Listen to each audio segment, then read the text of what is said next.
Salam, bagaimana kabarnya? Puji Tuhan, kita dalam keadaan baik, dalam keadaan sehat. Itu semua karena anugerah Tuhan pastinya. Bapak Ibu dan sidang jemaat dikasih Tuhan, kita patut bersyukur karena pagi hari ini kita masih diberi kesempatan oleh Tuhan untuk beribadah bersama-sama. Walaupun di tempat yang berbeda-beda, tetapi pastinya di dalam hadirat Tuhan yang sama. Pagi hari ini, mengapa kita kembali beribadah di rumah masing-masing? Itu karena aturan PPKM, pemberlakuan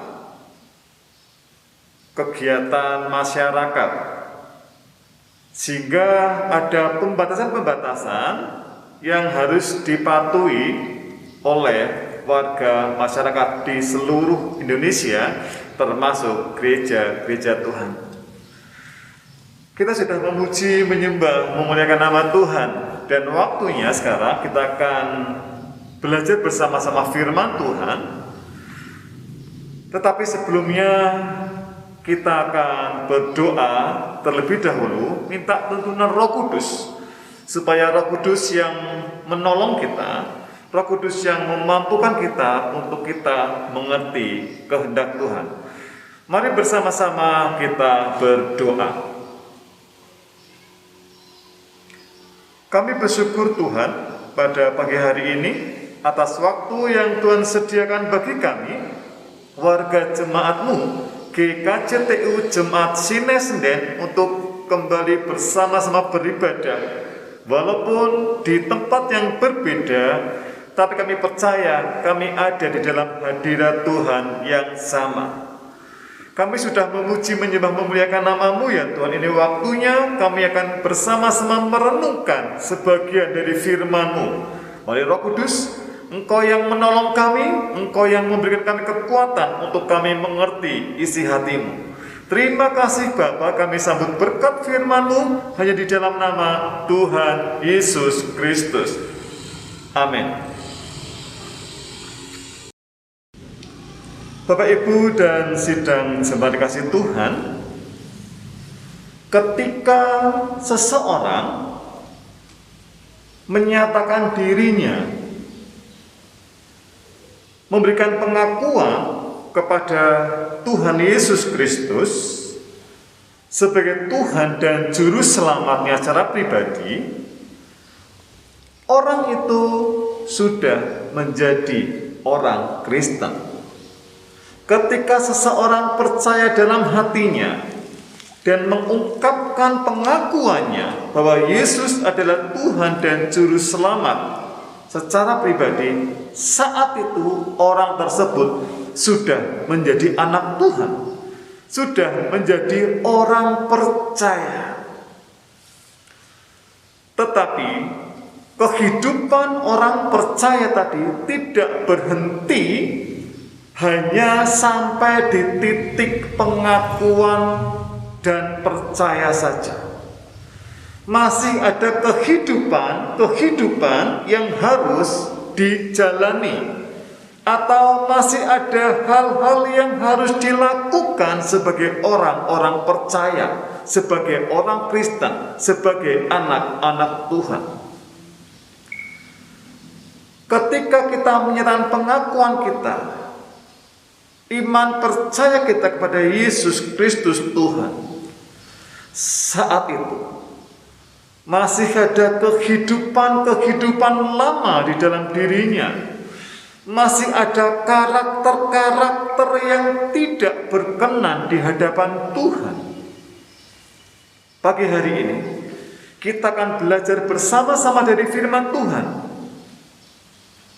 Apa yang harus kita lakukan? Saya ambil di dalam Filipi 1 ayat yang ke-27 sampai ayat yang ke-30. Filipi 1 ayat 27 sampai yang ke-30. Perhatikan Alkitabnya masing-masing dan saya akan bacakan buat kita semua. LAI, Lembaga Alkitab Indonesia, memberikan judul Nasihat Supaya Tetap Berjuang. Hanya hendaklah hidupmu berpadanan dengan Injil Kristus, supaya apabila aku datang, aku melihat, dan apabila aku tidak datang, aku mendengar, bahwa kamu teguh berdiri dalam satu roh dan sehati sejiwa berjuang untuk iman yang timbul dari berita Injil, dengan tiada digentarkan sedikit pun oleh lawanmu.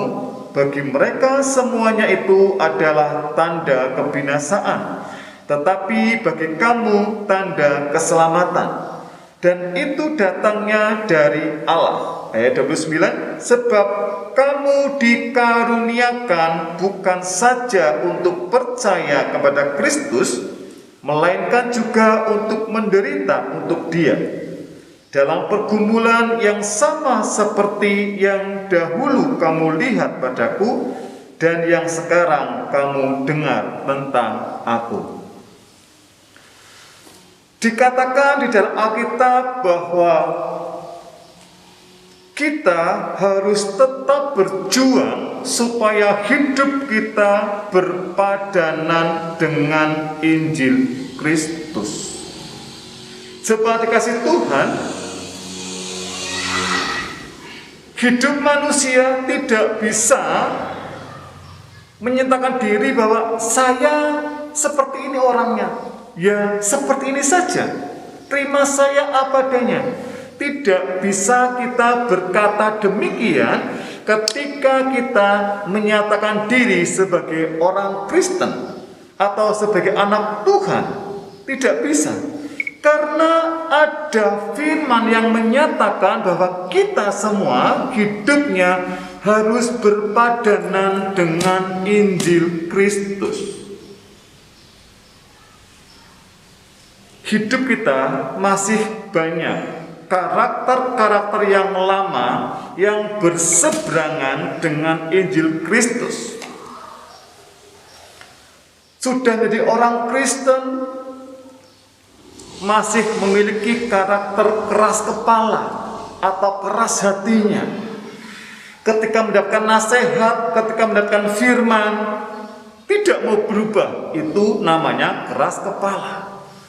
Dan itu harus disingkirkan supaya kita tidak menjadi keras kepala lagi.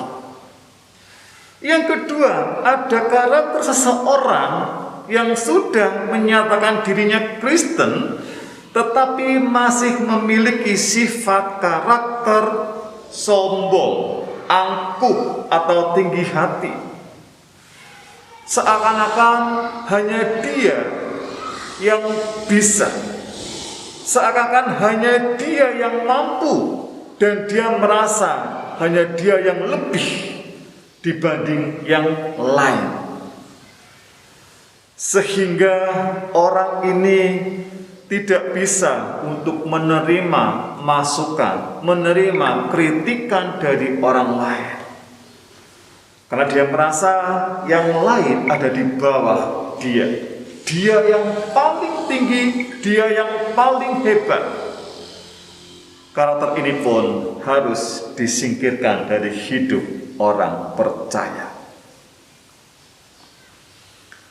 Karakter berikutnya yang harus dilepaskan dari kehidupan orang percaya karena tidak berkenan di hadapan Allah adalah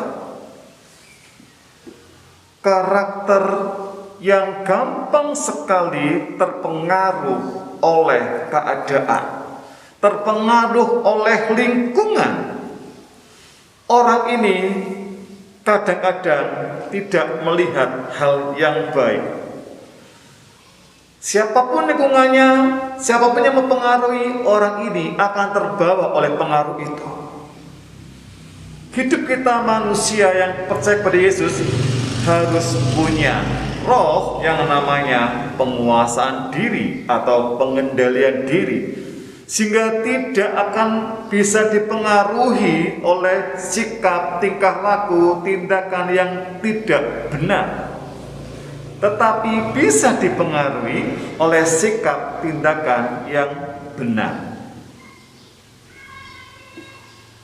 Hidup berpadanan dengan Injil Kristus seperti yang dikatakan oleh Paulus di dalam ayat yang ke-27 tadi, memerlukan perjuangan kita, memerlukan usaha kita untuk kita bisa sampai seperti Alkitab katakan. Kadangkala Tuhan izinkan terjadi untuk melihat karakter kita, untuk melihat hati kita, apakah sudah berpadanan dengan Injil Kristus. Ada orang yang mudah sekali marah, ada orang yang gampang sekali tersinggung, ada orang yang begitu mindernya, tidak punya rasa percaya diri, ada orang yang selalu ketakutan, ada orang yang sangat-sangat pelit, tidak punya roh kemurahan hati. Itu karakter, itu sifat yang harus disingkirkan dari hari ke hari terus sampai benar-benar berpadanan dengan Injil Kristus. Walaupun itu tidak mudah, bukan berarti tidak bisa. Jemaat kasih Tuhan, dengan adanya pandemi corona ini di Indonesia yang semakin parah keadaannya, mari bersama-sama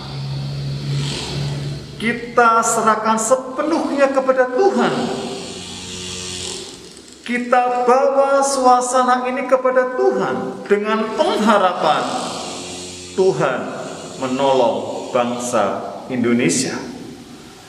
Tidak ada yang namanya ketakutan yang berlebihan, tidak ada yang namanya kepanikan yang berlebihan untuk kita. Yang kita percayai Tuhan mampu menyelesaikan semua persoalan. Sidang terima kasih Tuhan, tidak mudah untuk hidup berpadanan dengan Injil Kristus. Tetapi marilah bersama-sama kita responi firman Tuhan. Kita minta kekuatan Tuhan, kita minta pertolongan Roh Kudus, supaya hidup kita semuanya warga jemaat GKJTU Jemaat Sinesinden sungguh-sungguh bisa hidup berpadanan dengan Injil Kristus. Sehingga hidup kita semuanya dari hari ke hari semakin baik, bahkan hidup kita semuanya hidup yang mempermuliakan Tuhan Yesus Kristus. Amin. Mari kita akan berdoa bersama-sama, bersyukur atas firman yang Tuhan berikan kepada kita. Mari kita doa. Bapa, kami bersyukur pada pagi hari ini Engkau telah berikan firman-Mu kepada kami yang mengingatkan kembali bahwa hidup kami sebagai orang percaya tidak boleh hidup semau kehendak sendiri, tetapi harus hidup sesuai dengan Injil Kristus, supaya hidup kami sebagai orang percaya ya Tuhan, hidup kami berpadanan dengan Injil Kristus, hidup kami berpadanan dengan kehendak Tuhan, tidak berseberangan ya Tuhan. Roh Kudus tolong kami, mampukan kami, supaya hidup kami sungguh-sungguh bisa berpadanan dengan Injil Kristus, sehingga hidup kami mempermuliakan Tuhan Yesus Kristus. Engkau memberkati seluruh sidang jemaat-Mu ya Tuhan. Tanamkan firman-Mu dalam hati sidang jemaat-Mu, sehingga bertumbuh dalam hatinya dan berbuah dalam hidupnya, sehingga seluruh kehidupan jemaat-Mu memuliakan Tuhan Yesus Kristus. Terima kasih Bapa, di dalam nama Tuhan Yesus Kristus kami berdoa, kami bersyukur. Haleluya. Amin.